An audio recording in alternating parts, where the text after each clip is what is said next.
मित्रों नमस्कार।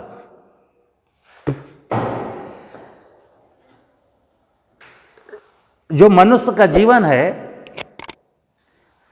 जो मानव जीवन की खुशियां हैं, मनुष्य जिन चाहतों के लिए काम करता है, वो चाहतें, वो जरूरतें, वो मनुष्य को कहां से मिलती हैं। दो विषय मेरी समझ में आते हैं और वो आप तक पहुंचाना चाहता हूं कि मनुष्य के जीवन में जो नाना प्रकार की जरूरतें हैं,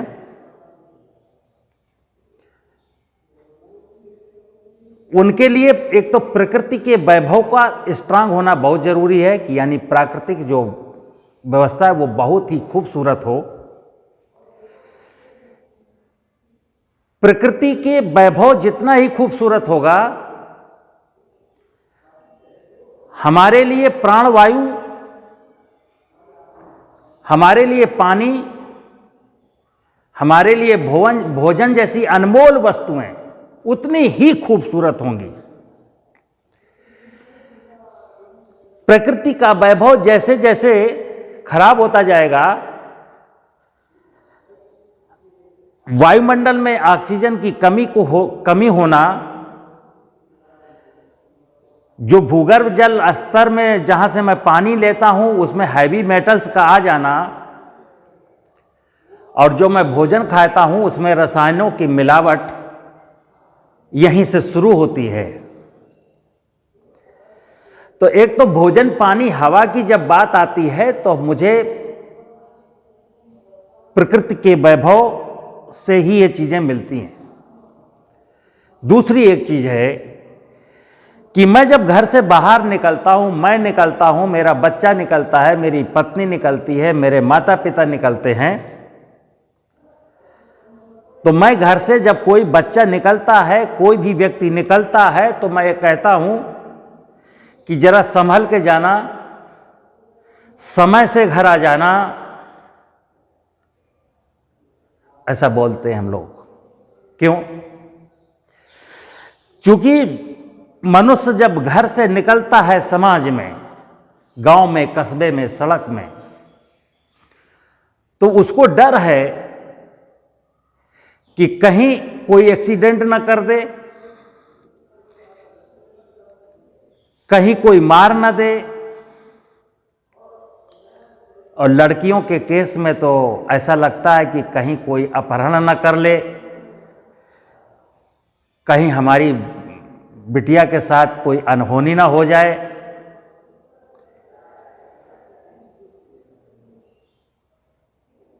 ये जो विषय है ना, ये बहुत बड़ा विषय है। हम जब छोटे थे गांव में, और जब मैं पढ़ने आया शहर में, तो ऐसी चीजें बहुत कम थी, ऐसे डर नहीं थे। लोग तब भी खराब थे, लेकिन अच्छे लोगों की तादाद बहुत ज्यादा थी। आज तो लगता है कि हर व्यक्ति की नीयत खराब है, और अगर नीयत खराब नहीं है तो वो अच्छाई के लिए सड़क पर किसी से लड़ता भी नहीं है, किसी की मदद करने के लिए आगे भी नहीं आता। तो लाख मेरे पास धन है, बहुत बड़ा व्यवसाय है, बहुत बड़ा कारोबार है, बहुत ज़्यादा धन है, बहुत बड़ा मकान है, बहुत बड़ा बैंक बैलेंस है, लेकिन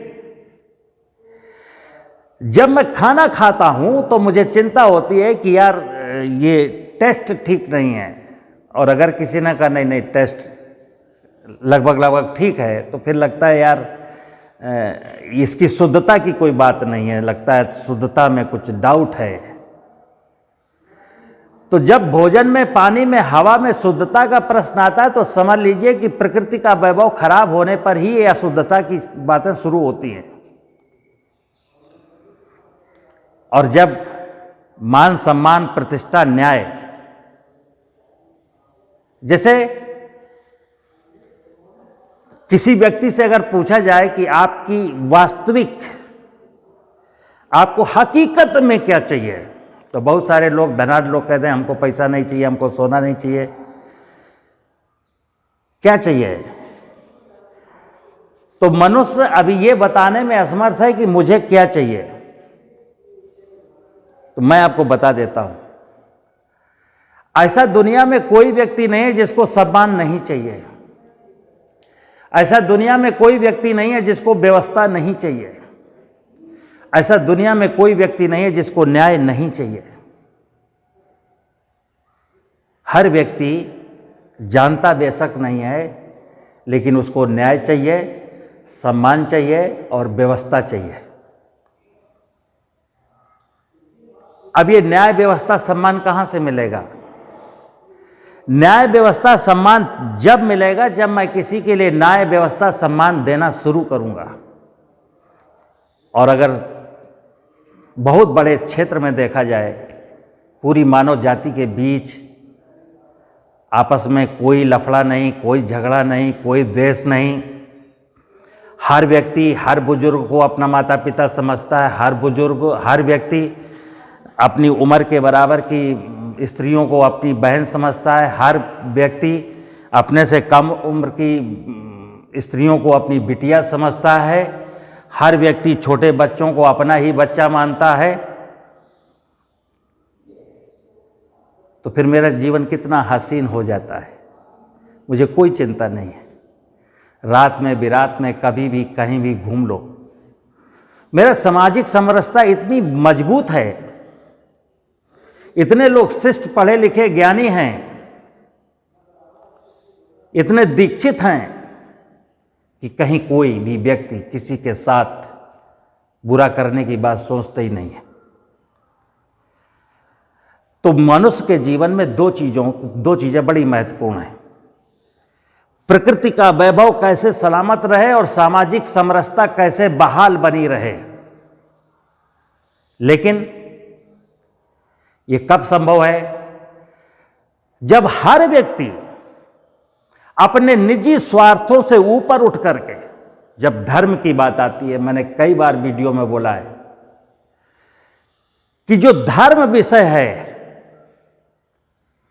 जिसको आजकल लोग मजहब को भी जो धर्म कह देते हैं ना, धर्म तो इंसान का एक ही था कि वो था सनातन धर्म, मनुष्यता का धर्म। लेकिन फिर कालांतर में लोगों ने हिंदू धर्म, मुस्लिम धर्म, ईसाई धर्म, पारसी धर्म, चलिए उस विषय को आज नहीं टच करते। बात केवल इतनी सी है कि जब धर्म विषय आता है, तो मैं फिर बता दूं कि धर्म मनुष्य के सद्विचारों, सद आचरणों और सदकर्मों से प्रकट होने वाला विषय है। जैसे कि आप धार्मिक स्थल में मत जाइए, धार्मिक पुस्तकें भी मत पढ़िए। हमारा कोई धार्मिक गुरु भी नहीं है, लेकिन मैंने इतना समझ लिया कि इंसान का, मेरा एक धर्म है कि मेरे मन में जो विचार आएंगे वो अच्छे आएंगे, सद्विचार आएंगे। मेरे जो कर्म होंगे, आचरण होंगे, वो सदकर्म होंगे, अच्छे कर्म होंगे। अच्छे आचरण करूंगा समाज के साथ और अच्छे कर्म करूंगा। हमारी चिंताएं खत्म हो गई, प्रकृति का वैभव बहाल हो गया, सामाजिक समरसता भी बहाल हो गई। अब कोई मजहबी उन्माद नहीं, कोई जाति विद्वेष नहीं। भगवान रजनीश ने एक बात कही, और ये बात तो बहुत सारे लोगों ने कही है। हर धार्मिक पुस्तक यही सिखाती है कि मनुष्य के जीवन की एक ही समस्या है। वो समस्या ये है कि मेरा स्वयं का परिचय नहीं है, यानी मैं ये नहीं जानता हूं कि मैं क्या हूं। बस असली समस्या ये है। और जिस दिन मैं ये जान जाता हूं कि मैं क्या हूं, तो जैसा कि मैंने पहले कई बार वीडियो में कहा है कि मैं ये शरीर नहीं हूं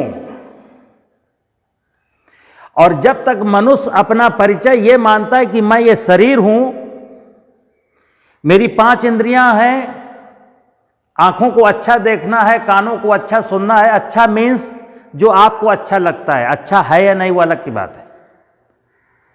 तो हम अपनी आंखों का मन मर्जी से उपयोग करते हैं, कानों का, मुंह का, त्वचा का, सब सारी इंद्रियों का उपयोग अपनी मर्जी के यानी इंद्रियों का वशीभूत होकर के जब मैं जीता हूं तो मैं अपने से दूर हट जाता हूं। वास्तव में वो परमात्मा जिसको मैं कहते हैं जाति और मजहब के बंधनों से मुक्त है, भाषाओं के बंधनों से मुक्त है, क्षेत्रवाद के बंधनों से मुक्त है, जन्म एवं मृत्यु के बंधनों से मुक्त है, उस परमात्मा का अंश मेरे शरीर में है जो अजर अमर अविनाशी है, वही मेरा असली परिचय है।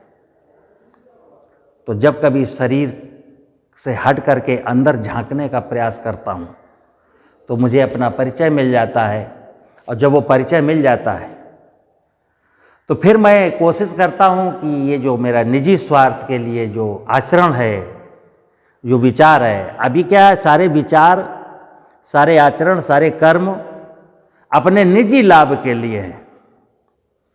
एक शब्द यज्ञ है, जैसा कि धर्म बताया, सद आचरण, सद विचार, सद कर्म। धर्म जब जान लेते हैं तो यज्ञ शुरू होता है।